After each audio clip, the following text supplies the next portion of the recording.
오늘 아침 주 뉴스입니다. 북한이 밤사이 오물풍선으로 추정되는 물체를 또다시 띄웠습니다. 북한이 대남 오물풍선을 살포한 건 올해 들어 5번째입니다.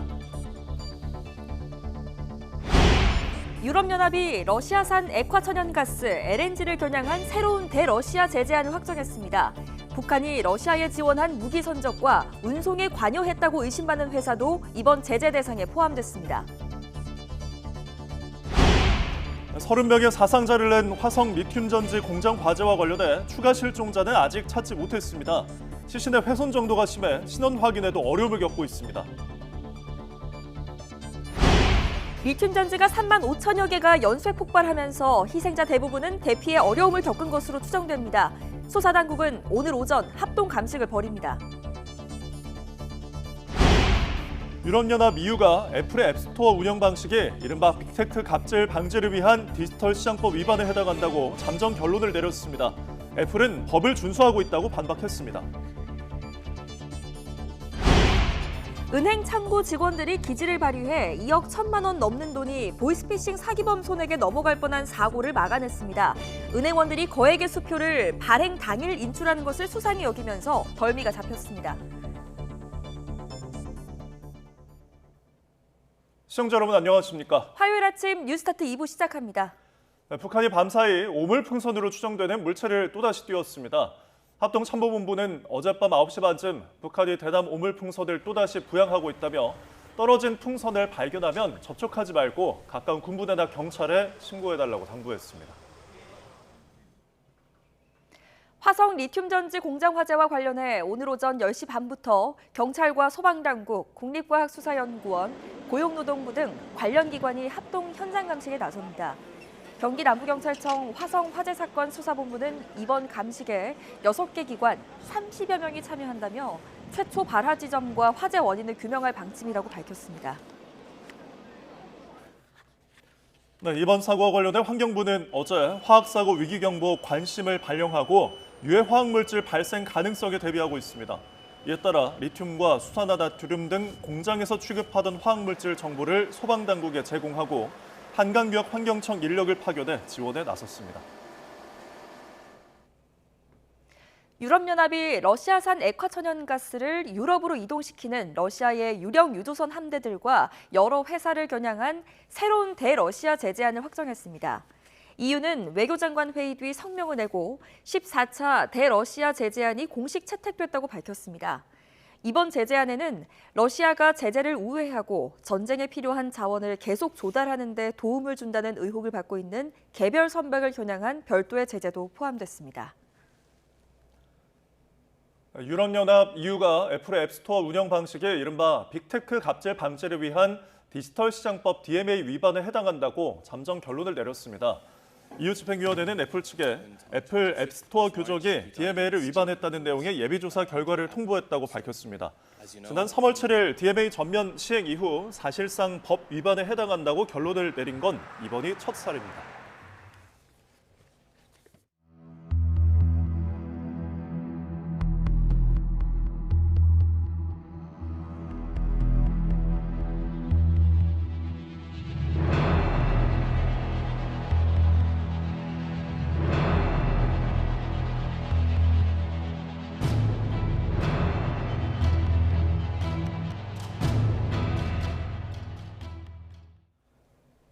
네, 22명이 숨진 화성 리튬 공장 화재 현장에서 소방당국이 늦은 밤까지 수색을 벌였지만 추가 실종자는 찾지 못했습니다. 정확한 화재 발생 원인을 확인하기 위한 합동 감식은 오전 중으로 시작될 예정입니다.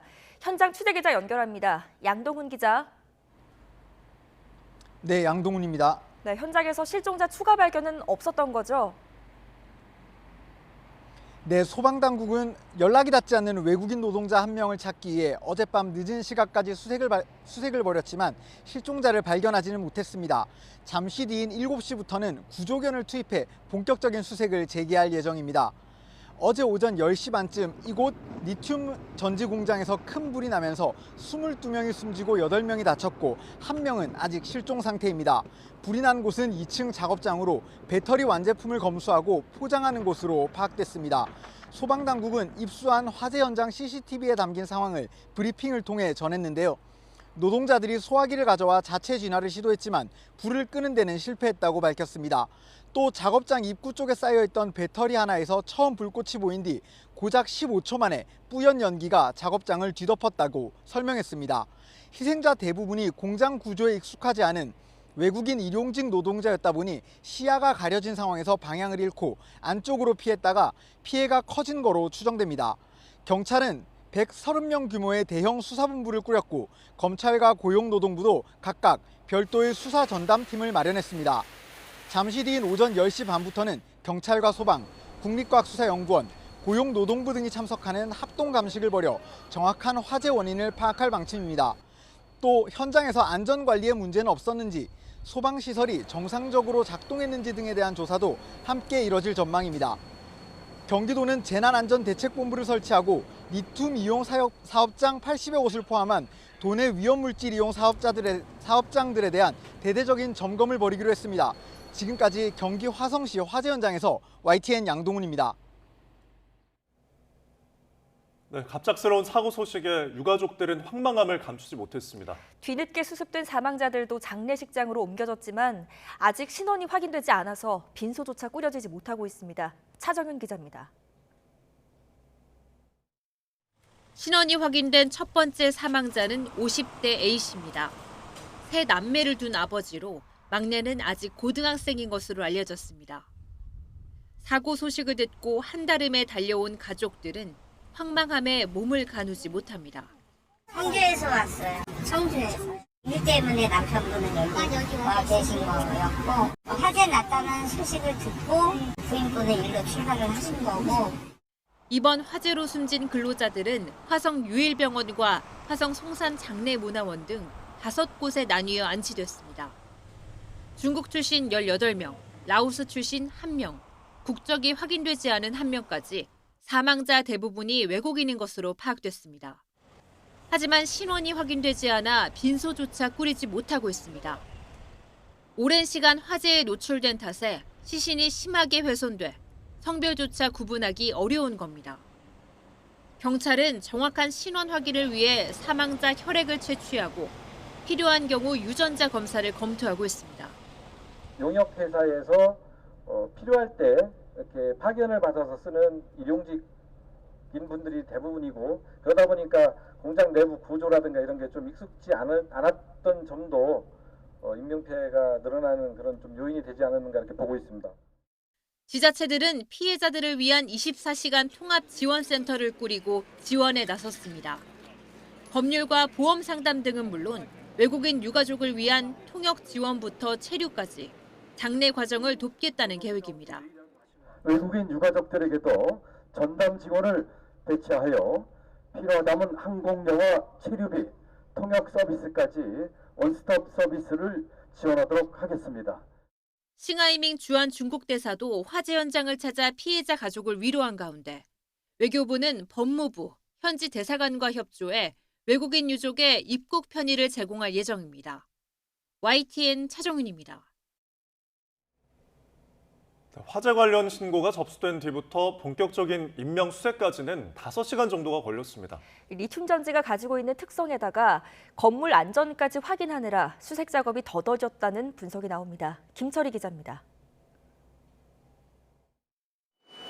불이 난 경기 화성시 1차 전지 공장은 리튬 전지를 주로 생산하는 곳입니다.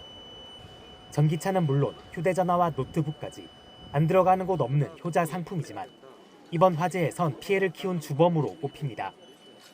먼저 리튬 화재의 경우 일반적인 때처럼 물로 불을 끄는 건 불가능합니다. 리튬 특성상 물과 닿으면 폭발성 강한 수소를 발생시키는데 이 때문에 추가적인 연쇄 폭발이 일어날 수 있는 겁니다.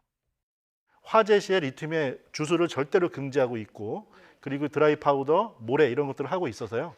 지금 현재 소방대도 적극적인 주수는 전혀 못하고 있는 상태고 불이 붙은 리튬 전지가 다량의 유독가스를 내뿜는 것도 문제입니다.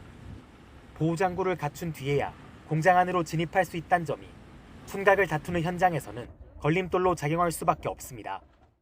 인체에 유해한 가스가 다량 배출되기 때문에 특별히 이런 유해 가스가 흡입되지 않도록 호흡기에 작용해서 흡입되지 않도록 그런 안전 조치를 한 다음에 이러한 위험성에 더해 구조대 투입 전 앙상하게 뼈대만 남은 건물의 붕괴 위험은 없는지 안전 진단도 필수적이라 수색 작업은 더욱 늦어질 수밖에 없었습니다.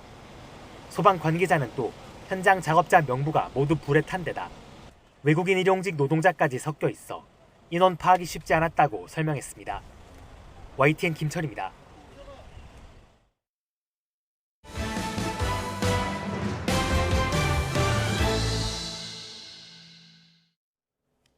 유럽연합이 우크라이나 전쟁 이후 처음으로 러시아산 액화 천연가스 LNG를 겨냥한 새로운 대러시아 제재안을 확정했습니다.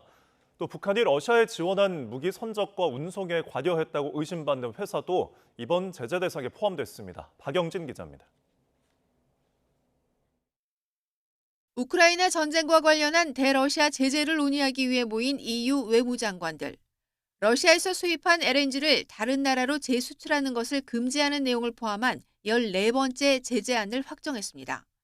With this package, we will have over 100 listings and dozens of economic measures to help to counter circumvention and to cut Russia revenues, mainly LNGs. EU 내에서 선박 대 선박은 물론 선박에서 항구로 러시아 LNG 이동과 재적재 작업 모두 금지됩니다. 우크라이나 전쟁 발발 이후 처음으로 러시아산 LNG를 겨냥한 것인데 수출기를 좁혀 전쟁 자금을 옥죄겠다는 겁니다. 지난해만 40억에서 60억 세제곱미터의 러시아산 LNG가 EU 항구를 통해 제3국으로 운송된 것으로 추정됩니다. EU는 또 회원국의 러시아 LNG 프로젝트에 대한 신규 투자도 금지했습니다.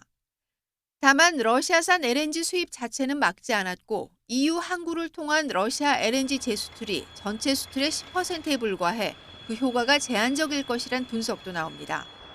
러시아가 제재를 피하고 전쟁 자원을 조달하는 데 도움을 준다는 의혹을 받는 개별 선박을 겨냥한 조치도 나왔습니다.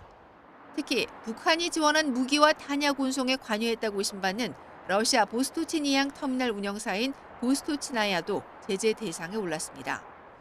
개인 69명과 단체 47곳이 새롭게 추가돼 자산 동결과 입국 금지 등의 제재를 받게 됩니다. EU의 이 같은 제재에 대해 러시아는 불법이라고 규정하고 서방의 비우호적인 행동에 대해 필요한 대응을 하겠다고 경고했습니다. YTN 박영진입니다. 유럽연합이 다음 달 러시아 동결 자산에서 발생한 수익을 활용한 우크라이나 군사 지원을 개시합니다. 호세프 보렐 EU 외교안보 고위대표는 현지 시간 24일 룩셈부르크에서 열린 외교장관 회의가 끝난 뒤에 러시아 동결 자산 수익 1차 집행분 14억 유로, 우리 돈 약 2조 원을 사용하기 위한 법적 프레임워크가 타결됐다고 밝혔습니다. 또 합의에 따라 다음 달 중 이 돈이 우크라이나 지원에 실제 사용될 것이라고 설명했습니다. 오늘의 경제 일정입니다. 최상목 부총리 겸 기획재정부 장관과 스즈키 슈니치 일본 재무장관이 오늘 정부 서울청사에서 9차 한일 재무장관 회의를 개최합니다. 1년 만에 이뤄진 회의에서 두 나라 경제 수장은 경제금융협력 방안을 논의하고 경제 위험 요인을 점검할 예정입니다. 1기 신도시 통합 재건축 선도지구 선정을 위한 공모 지침이 오늘 공고됩니다. 1기 신도시 5개 지자체는 오늘 홈페이지를 통해서 선도지구 공모 일정과 평가 방식, 지역 내 아파트 단지들을 묶음으로 조합한 특별정비 예정구역안을 공개합니다. 배달 사업자들이 합동으로 설립한 공제조합의 배달 라이더 보험 상품이 오늘 처음 출시됩니다. 기존 보험사보다 보험료가 16% 정도 싼데 이 8월에는 32% 저렴한 연월 단위 공제보험도 출시됩니다. 소상공인연합회 업종단체 회원과 임직원 등 1,500명이 오늘 국회의사당역 앞에서 최저임금 제도 개선 촉구 결의대회를 엽니다. 내년도 최저임금 결정과 관련해 업종별 구분과 최저임금 동결을 촉구하고 주휴수당 폐지를 요구할 예정입니다. 다음 소식입니다. 은행 창구 직원들이 기지를 발휘해 하마터면 2억 1천만 원 넘는 돈이 보이스피싱 사기범 손에게 넘어갈 뻔한 사고를 극적으로 막아냈습니다. 거액의 수표를 발행 당일 인출하는 것을 수상하게 여기고 또 피의자 메신저 내용 중에 의심쩍은 내용을 눈여겨봤던 은행원들의 날카로운 눈 덕분이었습니다. 류환홍 기자가 단독 취재했습니다. 두 남녀가 1,000만 원짜리 수표 5장을 가지고 은행 지점에 와서 현금 인출을 요구합니다. 당일 발행 수표의 현금 인출을 수상히 여긴 직원이 발행자와 통화를 시도했고 이 과정에서 보이스피싱을 직감하고 곧바로 팀장에게 경찰 신고를 요청했습니다. 자금의 출처를 파악하는 과정에서 조금 수상한 부분이 있다고 판단돼서 수표 발행인에게 전화를 걸었고 전화 통화 와중에 예정하신 분과 수표 발행인의 말씀이 일치하지 않는 부분에서 보이스피싱에 관련되어 있다고 판단했습니다. 도망가려던 남성을 막아서고 이들이 갖고 있던 나머지 수표도 회수해 모두 1억 7천만 원의 피해를 막을 수 있었습니다. 한 고객이 스마트폰 해외 송금이 안 된다며 은행 창구를 방문했고 직원은 이 계좌가 지급 정지됐다는 사실을 확인합니다. 이후 우연히 접한 고객 메신저 대화에서 수상한 낌새를 알아차리고 곧바로 동료와 메신저로 협의 후 경찰 신고를 하게 됩니다. 제가 전산으로 확인을 하는 와중에 고객님 휴대폰을 봤을 때 어느 저장된 분이랑 카톡을 하고 있었는데 카톡 내용이 해외에 사는 오빠한테 해외 송금한다고 하시면 됩니다. 라고 카톡이 와 있었고 고객이 답장으로 지금 어느 지점에 내점을 해서 요청을 하고 있는데 여기도 안 된다고 하면 다른 지역으로 가서 다시 연락드릴게요 라고 쓰고 계셨어요. 하마터면 피해자의 돈 4,300만 원이 고스란히 해외 모처로 빠져나갈 뻔했습니다. 기존에 수표 발행을 요구하여 전달받는 방법 외에 최근에는 외환으로 환전을 요구하여 해외 송금을 유도하도록 하는 방법이 많이 일어나고 있으니 누군가 불쑥 전화해 다급한 상황이라며 거액의 수표 발행이나 해외 송금을 요구한다면 보이스피싱을 의심해보는 각별한 주의가 필요합니다. YTN 유환홍입니다. 대출 한도 규제를 강화하기 위한 스트레스 DSR 2단계 시행 시기가 오는 7월에서 9월로 늦춰집니다. 정부는 서민과 자영업자 어려움 해소와 부동산 PF 연착륙 등을 감안해 스트레스 DSR 2단계 시행 시기를 2달 늦추기로 했다고 밝혔습니다. 스트레스 DSR은 DSR, 즉 총부채 원리금 상환 비율을 산정할 때 스트레스 금리, 즉 가산 금리를 부과해 대출 한도를 줄이는 제도입니다. 서울 강남 지역 고가 아파트값 움직임이 예사롭지가 않습니다. 한두 달 새 억대가 오르는 일이 여기저기서 일어나자 내놨던 매물을 거둬들이거나 매매계약 협상 중에 값을 더 높여서 부르는 등 과열 조짐마저 나타나고 있습니다. 김기봉 기자가 둘러봤습니다. 서초구 반포동의 대단지 아파트. 지난 4월 24억 7천만 원에 팔렸던 전용 면적 59제곱미터 아파트가 28일 만에 26억 원에 거래됐는데 최근엔 29억 원에 내놨던 주인이 거래를 보류하고 30억 원으로 호가를 올렸습니다. 봄하고 지금하고 차이는 가격이 2, 3억이 다 올라갔어요. 그러니까 그때 이제 조금 지켜보던 분들이 계속 올라가니까 지금 알아보는데 추격 매수를 어떻게 보면 하는 거나 마찬가지거든요. 인근의 또 다른 신축 아파트는 전용 면적 84제곱미터가 올 2월 40억 5천만 원에서 5월엔 42억 4천만 원으로 2억 원이 오르더니 한 달 만에 44억 5천만 원에 거래돼 2억 원이 또 올랐습니다. 이처럼 한두 달 새 억 단위로 값이 뛰는 상황이 강남 3구 대단지 아파트에서 잇따라 일어나자 팔려고 내놨던 매물을 거둬들이거나 심지어 매매 협상 진행 중에 호가를 올려 부르는 현상까지 나타나고 있습니다. 저희가 이제 며칠 전에 브리핑한 그 금액으로 다시 전화를 드려보면 매도인분들은 지금 상승 분위기라 그런지 전화 통화하기가 좀 어렵고요. 금액에 대해서 고민도 좀 많으신 것 같고 일단 뭐 보류하는 분위기로 매도자들의 눈치 작전으로 매물은 줄어들면서 호가가 올라가는 상황입니다. 이처럼 강남 고가 아파트 값이 들썩이고 있는데 서울 지역 전체 아파트 값도 상승폭이 커지는 모습입니다. 거래량도 확실한 증가 추세를 보이고 있습니다. 6월 셋째 주 서울 아파트 매매가는 전주보다 또 올라 13주 연속 상승세를 이어갔는데 상승폭이 0.15%로 0.1%였던 전주보다 더 커졌습니다.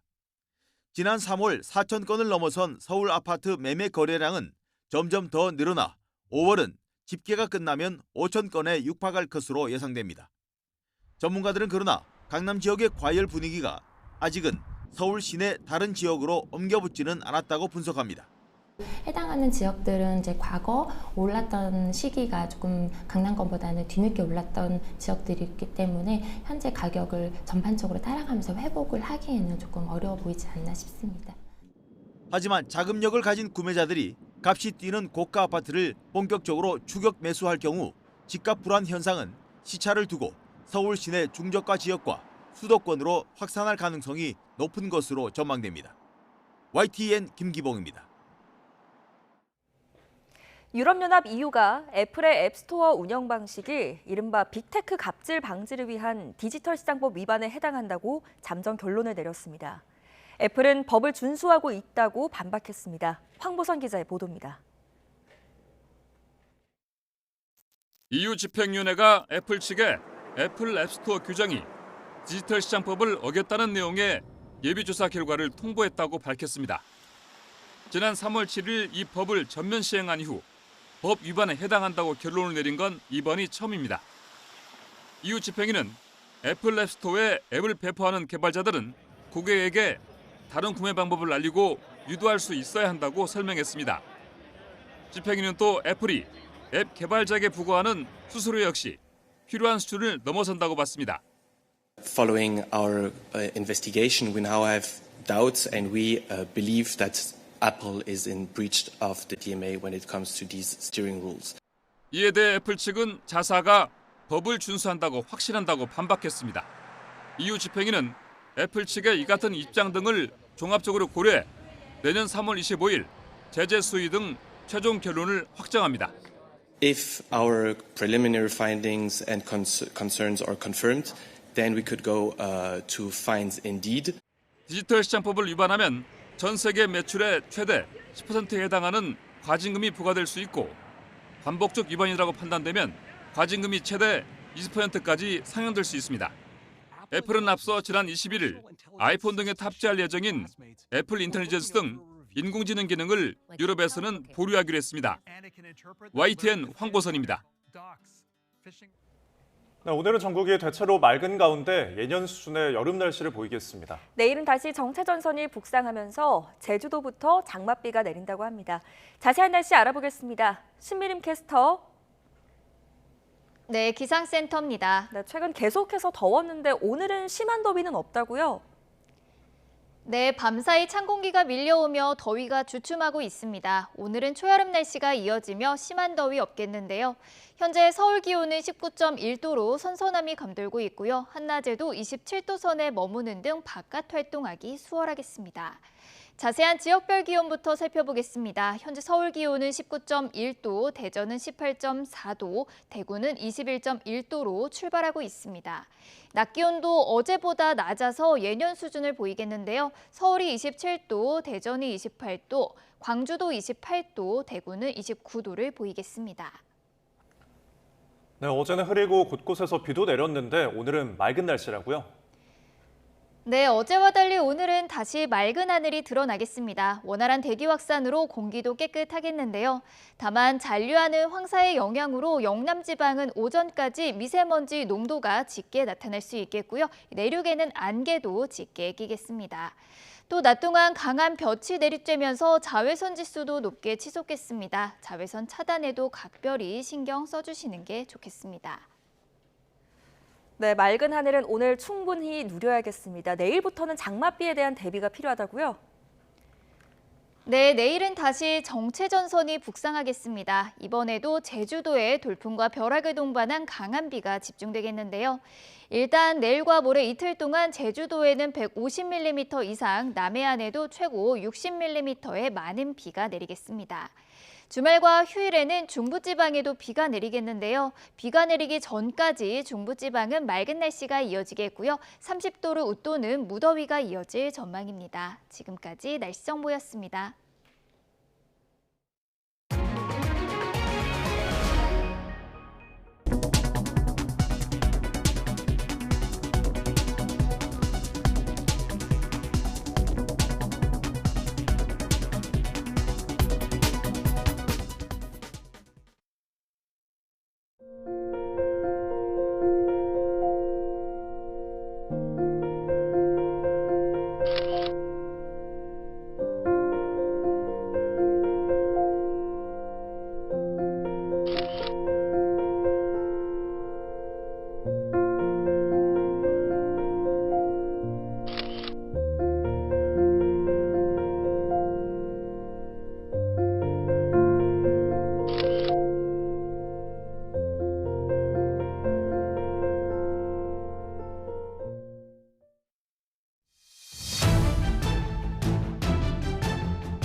북한이 밤사이 오물풍선으로 추정되는 물체를 또다시 띄웠습니다. 합동참모본부는 어젯밤 9시 반쯤 북한이 대남 오물풍선을 또다시 부양하고 있다며 떨어진 풍선을 발견하면 접촉하지 말고 가까운 군부대나 경찰에 신고해 주시길 바란다고 당부했습니다.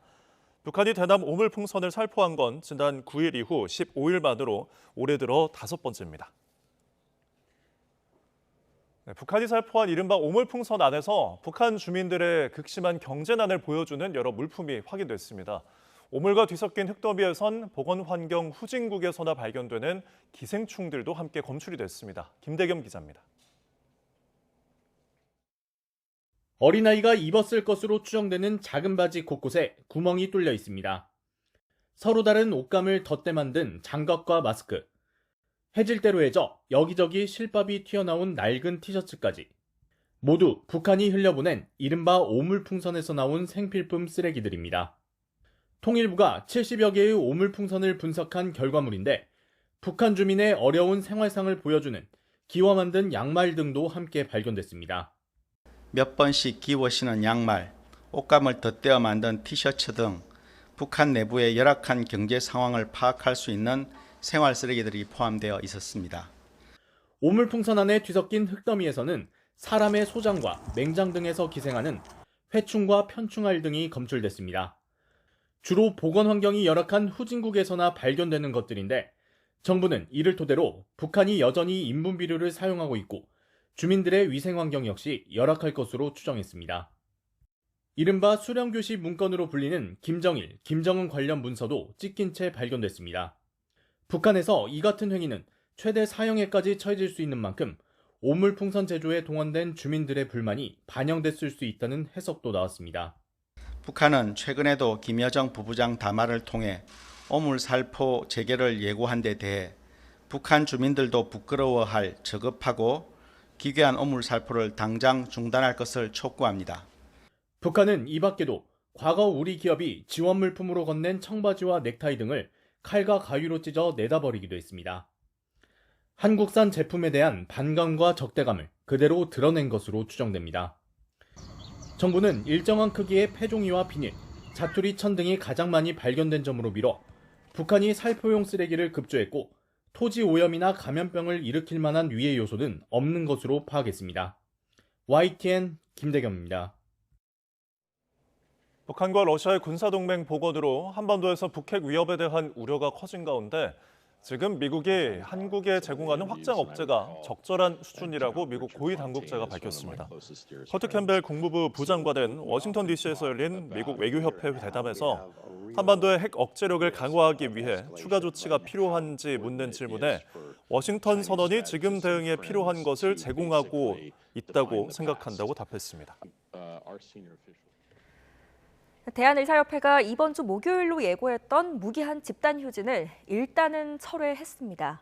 의정 갈등이 진정되는 게 아니냐는 전망도 있지만 휴진 예고를 거둬들이지 않고 있는 의대 교수들과 또 반발하는 전공의들이 남아 있어서 문제 해결까지는 시간이 걸려 보입니다. 김주영 기자입니다. 대한의사협회는 지난 18일 집단 휴진과 총걸기 대회를 진행하면서 정부가 요구에 응하지 않는다면 무기한 휴진에 나설 것이라고 공언했습니다. 의사들이 정당한 요구를 정부가 받아들이지 않을 경우 우리는 오는 27일부터 무기한 휴진에 들어갈 것입니다. 그런데 강경일변도였던 의협이 엿새 만에 한 발 뒤로 물러섰습니다. 휴진을 바로 시작하지 않고 법무력의 특별위원회의 29일 회의에서 휴진 여부와 방식 등을 다시 정하겠다고 밝혔습니다. 의협 지도부 관계자는 휴진을 접는 것이 아니라면서 준비가 안 된 부분이 있어 전열을 가다듬는 것이라고 설명했습니다. 투쟁은 이어간다는 뜻이지만 이번 철회를 두고 내부 동력이 떨어진 것 아니냐는 분석도 나옵니다. 집단 휴진에 대한 국민 여론이 좋지 않은 가운데 빅5 병원 가운데 하나인 서울의대, 서울대병원 교수들은 휴진을 중단했습니다. 27일 집단 휴진에 대해서도 의료계 내부에서는 합의가 안 된 발표였다는 비판이 나왔습니다. 여기에 휴진에 동참했던 서울대병원 의사, 개원이 등이 경찰 수사를 받게 되면서 의협과 의사들이 느낄 압박감도 커졌습니다. 하지만 의정 갈등이 조만간 완화될 것이라고 단정하기엔 아직 이릅니다. 세브란스 병원과 울산대 의대 교수들은 이달 말과 다음 달 초로 예고된 휴진을 철회하지 않았습니다. 더구나 전공의들과 의대생들은 휴진 진행 여부와 무관하게 의대 증원 철회를 포함한 요구 조건이 충족돼야 돌아온다는 입장입니다. 결국 의대 증원을 되돌릴 수 없다는 정부와 철회 없이는 복귀도 없다는 전공의 사이에서 대응책을 마련해야 하는 의협의 고심이 깊어지고 있습니다. YTN 김주영입니다. 충북 청주의 한 고등학교에서 70대 경비원이 철제 정문을 열다가 깔려 숨졌습니다. 사고 원인에 대한 경찰 조사와 함께 노동당국이 중대재해처벌법 적용 여부를 검토하고 있습니다. 이성우 기자입니다. 평소 같으면 접혀 있어야 할 학교 철제 정문이 기둥에서 빠져 있습니다. 정문 주변은 외부인 접근을 막은 채 경찰이 현장 조사를 벌이고 있습니다. 오전 6시 20분쯤 충북 청주시 서원구의 한 고등학교에서 경비원 73살 A씨가 정문을 열다가 사고를 당한 겁니다. 피해자는 등교 시간을 앞두고 접이식 철문을 열다가 철문이 넘어지면서 사고를 당했습니다. A씨는 사고를 목격한 주민들에게 구조된 뒤 신고를 받고 출동한 119 구급대에 의해 병원으로 옮겨졌지만 숨졌습니다. A씨는 용역회사 직원으로 지난해부터 학교에서 경비 업무를 해온 것으로 전해졌습니다. 학교 측은 산업안전보건법상 위험성 평가 검사를 매년 정기적으로 받고 지난달에도 3종 시설물 정기 안전점검을 받았다고 밝혔습니다. 다만 사고가 난 학교 정문에 대해서도 평가했는지는 조사해봐야 한다고 덧붙였습니다.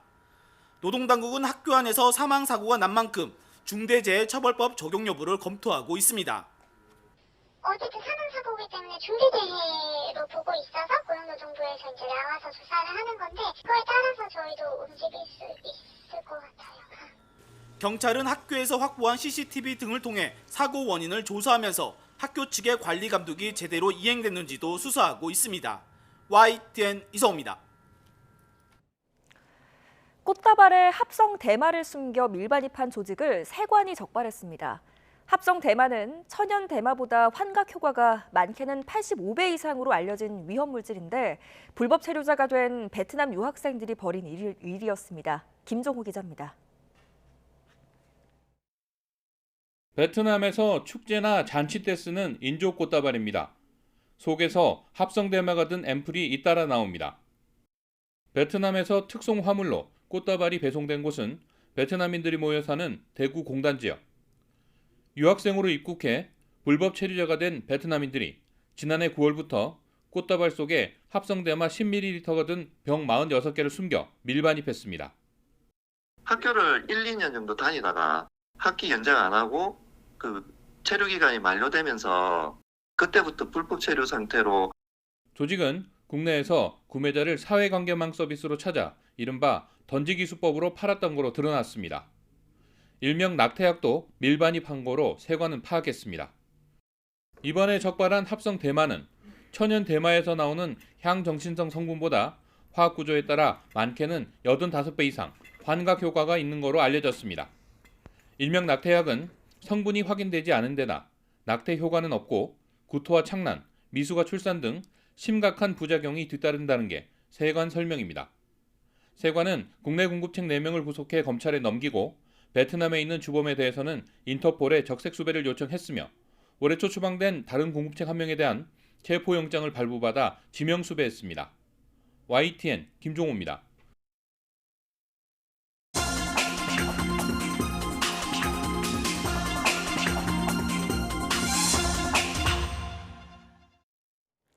오늘의 글로벌 픽입니다. 중국 남부에 폭우를 뿌렸던 비구름이 중부 내륙으로 북상해 계속해서 피해를 내고 있습니다. 양쯔강 이남 3대 호수로 꼽히는 서호 54개가 1시간 동안 쏟아져 내렸다는 말까지 나왔습니다. 베이징 강정규 특파원이 전해드립니다. 지하 상가로 빗물이 폭포수처럼 쏟아집니다. 지하철 입구까지 물이 차올라 내려갈 수 없습니다. 도심 도로는 물길로 변해 버스 운행마저 중단됐습니다. 火车站广场已变成客运码头，车辆变身船只行驶。 중국 후난성 창사에 아침 9시부터 1시간 동안 65mm의 폭우가 내렸습니다.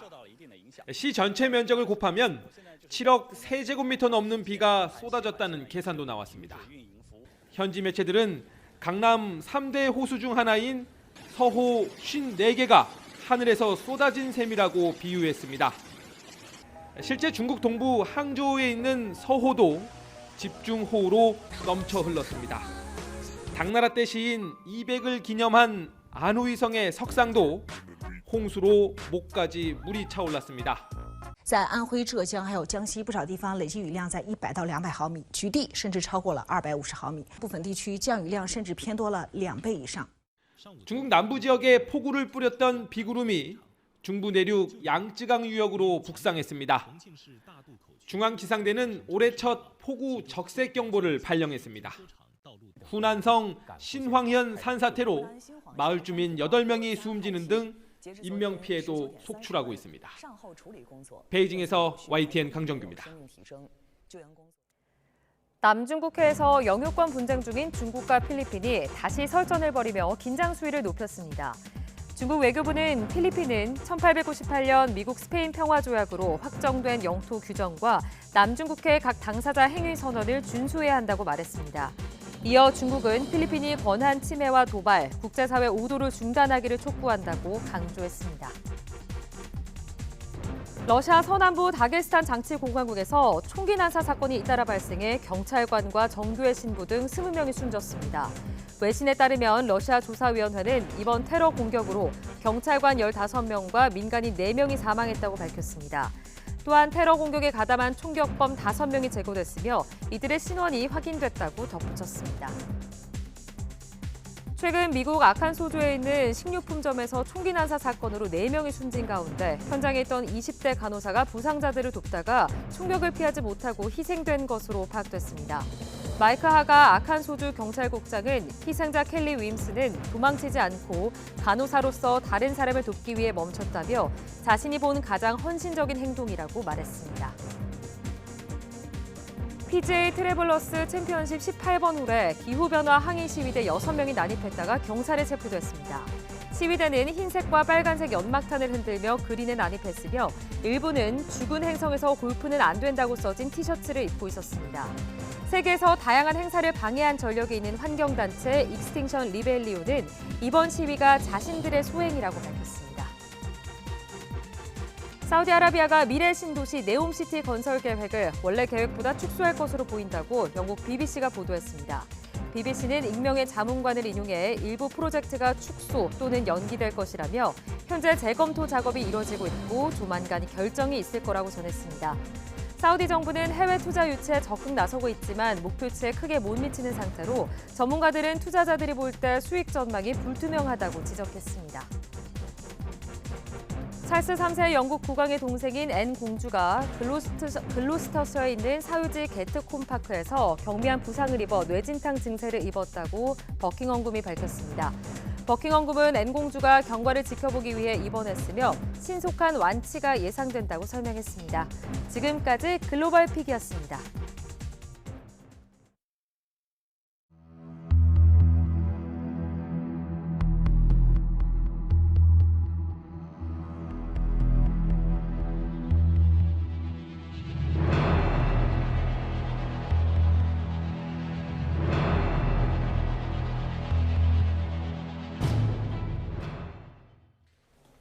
네, 어제 화 사고 소식에 많이 놀라셨을 텐데요. 22명이 숨진 화성 리튬 공장 화재, 소방당국이 밤새 수색 작업을 벌였지만 추가 실종자는 찾지 못했습니다. 관련 내용 공하성 우석대 소방방재학과 교수와 이야기 나눠보겠습니다. 교수님 나와 계시죠?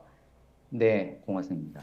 네, 이 소방당국 발표를 먼저 살펴보면 리튬 전지가 발화하고 이게 확인된 뒤에 불과 15초 만에 뿌연 연기가 이제 작업장을 뒤덮였다. 목격자의 현장 증언도 있고요. 이렇게 설명을 하고 있는데 교수님께서 보시기에 이번 화재 원인은 뭐라고 보십니까? 일단 그 리튬 전지에서 최초 발화가 된 것으로 보이는데 이 리튬 전지의 특성상 하나의 리튬 전지가 발화가 일어나면 그 열이 옆에 배터리에 전달이 되면서 연쇄적으로 이렇게 폭발하는 현상이 일어납니다. 그런데 그렇기 때문에 이 리튬 전지에서 화재가 최초로 일어난 것으로 보이는데 어떤 원인에 의해서 리튬 전지가 화재가 발생했느냐 이것을 집중적으로 조사를 해봐야 될 필요가 있습니다. 네, 화재 원인은 앞으로 좀 자세하게 살펴보도록 하겠고요. 일단 이번에 화재 사고 인명 피해가 많이 있었습니다. 이렇게 인명 피해가 컸던 이유는 뭐라고 보세요? 일단 리튬 배터리 자체에서 나오는 독성 가스가 상당히 유독합니다. 불산이라든지 벤젠이라든지 톨루엔 이런 가스들이 나오는데요. 이런 가스들은 한 모금만 마셔도 심장 마비 증세를 일으킬 수 있고 네. 몸이 경직돼서 대피가 거의 불가능한 그런 상태로 되기 때문에 인명피해가 크지 않았나 이렇게 봅니다.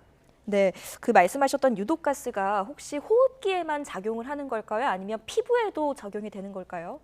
당연히 피부에도 영향을 미치긴 하지만 네. 가장 크게 영향을 미치는 것은 호흡기에 영향을 미칩니다. 네. 예, 알겠습니다. 자, 이게 유독가스가 주변에도 널리 퍼져 있는 것으로 확인이 돼서 이 또한 조금 대처가 필요하지 않나 싶은데 지금 일단 다시 공장으로 돌아와서 살펴보면은 대부분의 희생자가 불이 시작된 3동 건물 2층에서 발견이 되었거든요. 여기서 이제 군집된 상태로 이제 발견이 된 것으로 알려져 있는데 이번 화재 인명 피해가 이렇게 커진 이유 뭐라고 보시나요? 아까도 말씀드렸듯이 리튬 전지에서 화재가 처음 발생된 것으로 보이는데 그 리튬이 2층에만 해도 뭐 3만 5천 개 이상이 쌓여 있었다고 합니다. 예. 그 정도 양이 폭발이 일어났으면 그 유독가스의 양은 일반 목재에 비해서 뭐 수백 배, 수천 배도 될 수 있었을 겁니다. 그렇기 때문에 그 인명 피해가 크지 않았나 이렇게 봅니다. 네, 여러 전문가들이 지금 이번 화재 원인을 두고 열폭주 현상을 들더라고요. 이 열폭주 현상이 무엇인지 좀 설명을 먼저 해주시죠. 네, 열폭주는 그 배터리가 어떤 제주상의 결함이라든지 강한 충격을 받았든지 하면 그 플러스 마이너스 극이 있는데 그 플러스 마이너스를 분리하는 그 분리망이 손상이 됩니다. 네. 그렇게 되면 배터리 자체에서 고열이 일어나면서 폭발 현상이 일어나는데 그 하나의 배터리만 이 폭발 현상이 일어나는 것이 아니고 그 열이 옆에 배터리로 계속 전달이 되면서 연쇄적으로 폭발이 일어나는 현상을 열폭주 현상이라고 말합니다. 예. 네. 근데 저희가 보통 불이 나면은 이제 물로 진화를 하는 것을 이제 첫 번째로 생각을 하게 되잖아요. 그런데 네. 리튬 전지에 난 불은 일반 화재와 달리 물로 좀 진화가 어렵다고 하는데 이게 특성이 별도로 있나요? 네, 일반적인 화재 같은 경우는 물로 진압을 하는 것이 바람직한데요. 예. 리튬 같은 경우는 물을 뿌리면 오히려 그 수소가스가 발생됩니다. 이 수소가스는 이 가연성 가스입니다. 그러니까 가연물을 계속 생산을 한다는 것이죠. 그렇기 때문에 리튬에 물을 뿌리면 오히려 화재가 더 확대되는 그런 문제가 발생됩니다. 네, 앞서 말씀하셨던 그 열폭주 현상 때문에 피해가 커졌다 이렇게 말씀을 하셨는데 특히 이번 사고는 그 초기 진화 그리고 내부 수색에 어려움이 많았다고 들었습니다. 그건 또 왜 그런 건가요? 기본적으로는 초기 진화는 사실은 그 건물 내부에 있는 사람들이 하는 것이 바람직한데요. 네. 그 소방당국 언론 인터뷰에 의하면 그 초기에 배터리가 폭발이 일어났을 때 주위에 있는 사람들이 소화기를 가지고 불을 끌려고 했다고 합니다. 네. 근데 소화기로서는 이 리튬 전지는 불이 꺼지지가 않습니다. 오히려 불을 끌려고 하는 시도보다는 빨리 대피를 했으면 더 좋았지 않았을까 이런 안타까움이 있습니다. 예. 자, 빠른 대피가 이루어졌으면 좋겠다라고 언급을 해주셨지만 지금 사고가 났던 삼동 공장의 2층에 이곳에 대피로가 한 곳밖에 없는 것으로 전해지더라고요. 이런 구조적인 어떤 건물의 문제가 또 인명피해를 키우진 않았는지 싶은데 어떻게 보시나요? 기본적으로 그 피난로, 이 대피로는 양방향으로 2개 이상은 최소한 확보하도록 그렇게 규정을 하고 있습니다. 네. 그래서 한쪽으로 대피를 하려고 했을 때 그 부분이 어떤 원인에 의해서 막혔다면 다른 곳으로 대피를 할 수 있도록 마련했어야 되는데 대피로가 한 곳밖에 없었다면 사실은 그 부분이 막혔다면 대피가 거의 완전 불가능한 그런 상태가 되는 것이죠. 네. 참 많이 안타깝습니다. 잠시 후에 소방당국이 추가 인명수색에 다시 나설 예정입니다. 지금까지 아직 실종자 한 명이 찾아지지 않고 있거든요. 빠른 수색을 위해서 어디에 좀 중점을 두고 구조를 해야겠습니까? 일단 그 실종자가 많이 발견된 곳을 일단 집중적으로 다시 한번 수색할 필요가 있고요. 네. 그 외에도 그 주변으로 샅샅이 조사를 하는 것이 필요하겠습니다. 예. 수색을 하는 소방대원들도 좀 주의가 필요한 점이 있지는 않을까요? 어떻습니까? 네, 맞습니다. 그 영상을 보니까 지붕도 이 붕괴 우려가 있고 예. 사실은 건물 내부도 상당히 열을 받은 상태라서 언제 붕괴될지 알 수 없는 그런 상황이거든요. 그리고 내부에도 아까 말씀드린 유독가스가 상당히 많이 체류하고 있기 때문에 붕괴 위험이라든가 유독가스의 흡입 이런 걸 특별히 조심하면서 수색에 임해야겠습니다. 네. 이 리튬 전지가 이번 사고가 또 특히나 안타까운 게 리튬 전지는 전기차에 많이 쓰이잖아요. 네. 이 전기차 화재에 대비하려면 우리가 어떻게 좀 대응책을 알고 있어야겠습니까?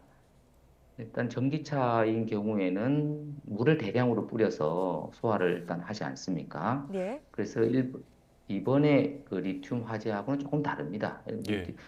전기차 같은 경우는 그 배터리에 그 보호 커버들이 잘 되어 있어서 물을 뿌려서 이제 냉각시키면 되는데 어떻게 하면 화재를 줄일 수 있냐 하는 방법은 충전을 할 때 가능하면 80% 정도 충전을 하면 좋습니다. 80% 이상 충전할 경우에는 배터리의 80%부터는 상당히 고열이 발생하기 시작을 합니다. 그렇기 때문에 화재 위험이 있어서 80%까지만 충전을 하는 것을 권장을 하고요. 네. 가능하면 급속 충전보다는 완속 충전을 권장을 합니다. 그러면 안전하게 사용할 수 있을 것이라고 봅니다. 네. 그런데 교수님, 전기차뿐만이 아니고 이 리튬 전지가 전자기기, 또 휴대전화, 노트북 이렇게 우리가 일상에서 많이 사용하는 기기들에도 사용되지 않습니까?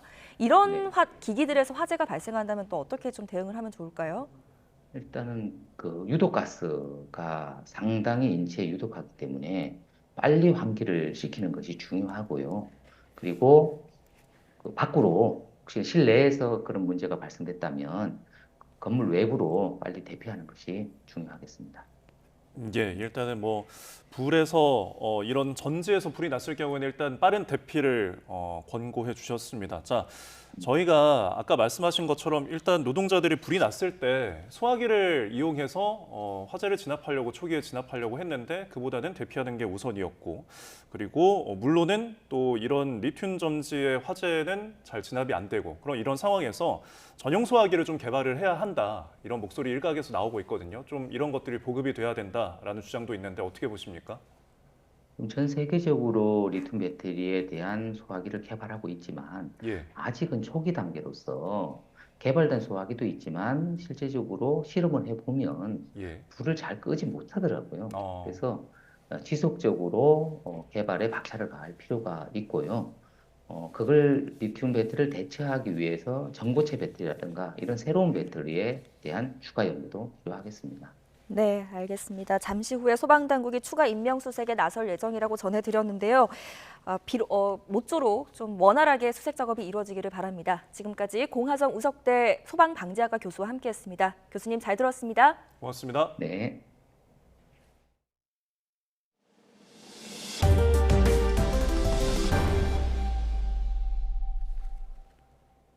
(6.25) 전쟁 제74주년 정부 행사가 오늘 오전 10시 대구 엑스코 오디토리움에서 열립니다. 국가보훈부는 이 땅, 이 바다, 이 하늘을 위해라는 주제로 6.25 전쟁 제74주년 행사를 개최하며 참전 유공자와 정부, 군 주요 인사 등 1,300여 명이 참석한다고 전했습니다. 매년 서울에서 열리던 6.25 전쟁 정부 행사가 지방에서 열리는 건 이번이 처음입니다. 네, 미국의 역사, 사회 교사 33명이 한국전쟁 74주년을 맞아 우리나라를 방문해 미래 세대에게 가르칠 한국의 발전상과 역사를 공부하는 시간을 갖습니다. 한국전쟁 유업재단 자매재단인 세계역사 디지털 교육재단은 서울에서 2024 한국연구여행 펠로우십 발대식을 개최했습니다. 방한 교사들은 다음 달 3일까지 비무장지대와 공동경비구역, 청와대, 전쟁기념관, 국립묘지, 국립중앙박물관, 유엔기념공원, 경기평택 미군기지인 캠프 험프리스 등을 방문합니다. 한국국제교류재단의 후원으로 이루어진 이번 프로그램은 최대 참전국인 미국 교사들의 한국 교육 연구 활동을 강화하고 지원하기 위해 마련됐습니다. 5.18 진상규명조사위원회가 4년 동안 진행된 조사 활동을 마치고 대통령과 국회에 보고할 종합보고서를 발간했습니다. 5.18 조사위는 어제 5.18 조사위 대강당에서 대국민 보고회를 열고 직권으로 조사해온 과제 17개에 대한 조사 결과와 대국민 권고사항 11개를 종합 보고서에 담아 발표했습니다. 조사위는 전체 사망자 166명 가운데 71명이 계엄군의 광주 봉쇄 과정에서 숨졌고 칼빈 소총에 의한 사망으로 기록된 26명에 대해 최소 25명이 M16 소총에 의해 사망한 점 등을 확인했다고 밝혔습니다. 또 1980년 5월 21일 광주천 일대에서 500MD 헬기의 사격이 위협 사격 수준 이상이었고 5월 27일 UH-1H 헬기의 광주 전일 빌딩에 대한 사격이 충분히 인정된다고 덧붙였습니다. 성전환 수술 후 강제 전역 처분을 받은 뒤 숨진 고 변희수 하사가 국립대전현충원에 안장됐습니다. 강제 전역 처분을 받은 지 4년 만인데요. 안장식이 열리는 동안 일부 단체가 현충원 안장에 반대하는 시위를 벌이기도 했습니다. 김기수 기자입니다. 고 변희수 하사 영정과 유골함이 국립대전현충원에 도착합니다. 안장식에 참석한 추모객들은 줄지어 영정 앞에 하얀 국화를 올려놓습니다. 고인을 향한 안타까운 마음에 눈물을 훔치기도 합니다. 장례식장에 참여했던 기억이 있고 그래서 그 하사님 용기를 보면서 정말 아무리 힘들어도 하사님 생각하면서 열심히 살아야겠다라는 마음으로. 변 하사는 지난 2020년 성전환 수술을 받은 뒤 강제전역 처분을 받았습니다. 군복무 의사를 밝혔는데도 강제전역 당한 건 부당하다며 행정소송을 제기했고 2021년 3월 자택에서 숨진 채 발견됐습니다. 7개월 뒤 법원은 강제전역이 부당하다는 판결을 내렸고 국방부가 올해 4월 순직을 인정했습니다. 변 하사가 대전 국립현충원에 안장된 것은 강제전역 처분을 받은 지 4년 만입니다. 군인권센터는 변 하사의 현충원 안장까지 오랜 시간이 걸렸지만 적법한 절차를 거친 것이라고 강조했습니다. 고인의 이러한 순직 결정과 현충원 안장은 인권의 전진으로 봐야 되고요. 우리 사회에 평등한 군대가 무엇인지에 대한 숙제를 남겼다고 생각하고 있습니다. 변 하사의 안장식이 진행되는 동안 현충원 밖에선 반대 집회도 열렸습니다. 순직의 유형에 부합하지 않고 국가를 위해 희생한 것도 아니라는 주장입니다. 국가를 위해서 희생하고 충성하고 정말 이 나라를 지키기 위해서 애쓰고 희생한 게 어디 있느냐. 자기의 선택, 자기 만족을 위해서. 현충원 안장을 반대하는 한 시민이 항의 도중 경찰에 제지당하기도 했지만 큰 충돌은 발생하지 않았습니다. YTN 김기수입니다. 경기도 용인에 있는 수도권 광역급행철도 GTX-A 구성역이 오는 29일 개통을 앞두고 있습니다. 구성역이 개통되면 수서역까지 14분 정도 걸릴 전망입니다. 최도희 기자가 현장 다녀왔습니다. 에스컬레이터를 타고 지하로 내려가자 시원하게 뚫린 개방형 천정이 눈에 들어옵니다. 공사 과정에서 안반이 발견돼 수도권 광역급행철도 GTX-A 동탄 수서 구간에서 제외되면서 개통이 늦어졌던 구성역. 29일을 목표로 개통 준비가 한창입니다. 구성역에서 수서역까지 수임 분당선을 이용하면 36분 정도 걸리는데 GTX-A 구성역을 이용하게 되면 탑승 시간이 14분으로 줄어듭니다. 동탄까지는 7분 만에 갈 수 있습니다. 버스 등 기존 교통수단과 비교하면 수서역까지는 40분 이상, 동탄역까지는 30분 이상 시간이 단축됩니다. 특히 용인 지역 주민들의 서울 강남과 동탄 지역으로의 접근성을 높일 것으로 기대됩니다. 승하차 인원 다 포함해서 3,000명 내지 4,000명 정도가 하루에 이용하시리라 이렇게 판단을 하고 있습니다. 하지만 실제 이용객 수가 예측치에 부합할지는 미지수입니다. 전 구간 개통이 아직 멀었기 때문인데 파주 운정에서 서울 구간은 올해 말, 서울에서 수서 구간은 2028년 완전 개통을 목표로 하고 있습니다. 특히 강남 통근자들이 주로 이용하게 될 삼성역 개통이 관건입니다. 이런 가운데 청량역 인근 GTX-C 노선 변전소 건립과 관련해 주민 반발이 이어지자 국토부는 유사한 조건의 변전소에서 공개적으로 전자파를 측정했습니다. 변압기 바로 1m 앞에서 2.7에서 3.0, 5m 떨어진 곳에서 0.2, 지상 구간에서 0.03, 거의 영향이 없는 것을 확인하실 수 있을 겁니다. 변압기실, 대합실, 외부에서 측정한 수치를 직접 공개한 뒤 국내 안전 기준치인 83.3 마이크로 테슬라보다 낮다며 대국민 설득에 나섰는데 주민 반발을 잠재울 수 있을지는 지켜봐야 할 것으로 보입니다. YTN 최두입니다. 뉴스타트 3부 잠시 후에 이어집니다.